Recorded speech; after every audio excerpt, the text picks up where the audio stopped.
This week, Coloradans will start to get ballots in the mail. You don't want to miss your deadline to mail it in. It was alarming to know that what I was experiencing wasn't unusual.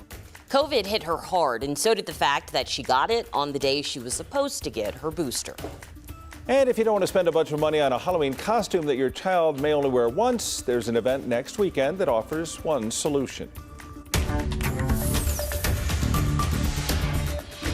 Tonight, deputies in Adams County continue to search for a car that they say was involved in a deadly shooting at a house party early yesterday morning. Deputies say they're looking for an early 2000s model dark blue Chevy Tahoe. Deputies say they aren't sure how many suspects are inside. One person died, 7 people were hurt in that shooting. Investigators still aren't sharing a lot of details about what happened this evening and said that they've been interviewing people today. If you know anything, you're asked to call the Adams County Sheriff's Office. Well, tomorrow, election officials will start sending out ballots for the November election. Remember, the ballots are not forwardable, so if your address has changed since the last election, you need to update your voter registration information. Ballots are due by 7 p.m. on Election Day. That's November 8th. So if you're going to mail it in, you need to have it in the mail no later than Halloween. They go by when they receive it, not when it's postmarked. So if you miss the Halloween deadline, then you need to drop it in a drop box, or of course you could vote in person. Election officials want to stress, though, that you can't mail you and your partner's ballots in the same envelope. They won't be counted. They also want to remind you, don't forget to sign that ballot envelope. As we get you ready for the election, 9 News continues to host a series of debates over the next 2 weeks. Our next one, the debate between Attorney General candidates. That's on Tuesday night. We're also hosting debates for Colorado's 7th Congressional District and all the statewide offices except for governor. Republican candidate Heidi Ganahl declined our invitation to debate the Democratic Governor Jared Polis here. The full schedule of debates is available at 9news.com. You can also text the word debate to 303-871-1491. Tomorrow is the last day to get your Omicron booster shot if you want to be fully protected by Halloween. State health officials are encouraging families to get that dose this weekend to be fully vaccinated for trick-or-treating. As of last week, kids as young as 5 can get the vaccine. You know, a lot of these children are back in school, right? And a lot of the COVID mitigation practices have fallen, right? No one's wearing masks anymore. Everyone's congregating. It feels like a normal fall season. And so it's an awesome idea to make the decision to protect your child through vaccination. Kids aren't the only ones that should be getting the Omicron booster. Talks of another COVID wave have already begun, pushing states to encourage everybody to get their booster. One Colorado woman heard that call, but as 9 News reporter Jaleesa Irizarry explains, her efforts to protect herself were this too late.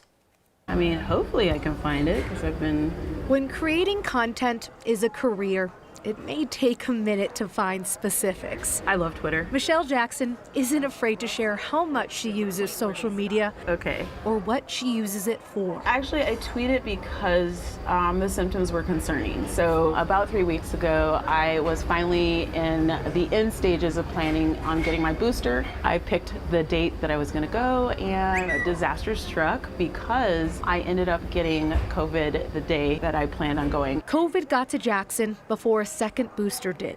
It left her with chills, fever, body aches, and leg fatigue for weeks. I still can feel the difference in my legs.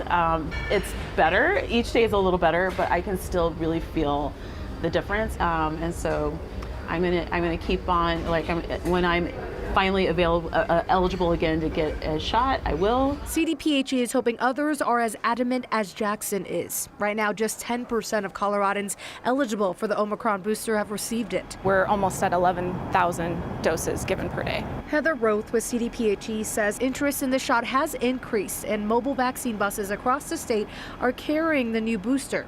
Jackson hopes people use it. I hope so, but you know what I hope and reality are two different things. Social media does not have all the answers, but what it's taught this content creator is if something isn't working, look at it from a different perspective. This could impact you for years. Like they're just not hearing that argument, and so it's time to really rethink how we frame this. Jaleesa Irizarry, 9 News.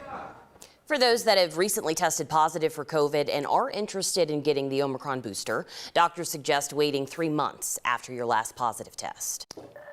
Let's take a look outside on this Sunday afternoon evening. This is up in Greeley. You can see some of the autumnal colors there. Definitely felt more fall-like today. Danielle Grant joining us from the backyard. A little cooler. We saw some gray skies today, too. Especially early this morning, Tom. It felt delightful out there if you're kind of waiting for the seasons to fully change, for sweater weather to arrive. Certainly felt like that today.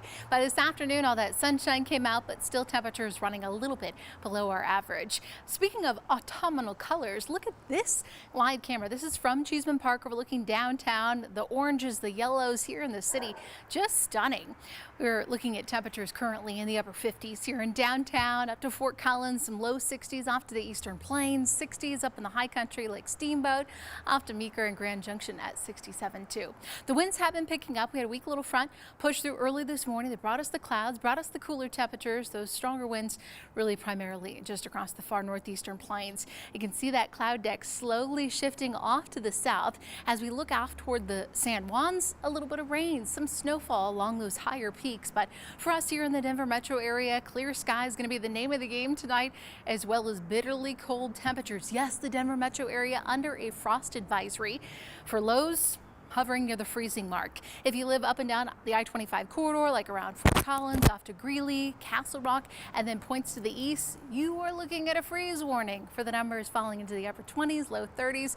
Make sure you grab the hoses, and also probably want to think about draining the sprinkler system too. I know, it's that time of year.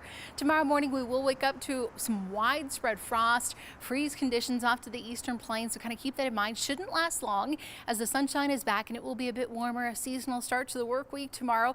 And then the 70s, guys, making a comeback as we look ahead to the 7-day forecast. I'll show you that in just a few.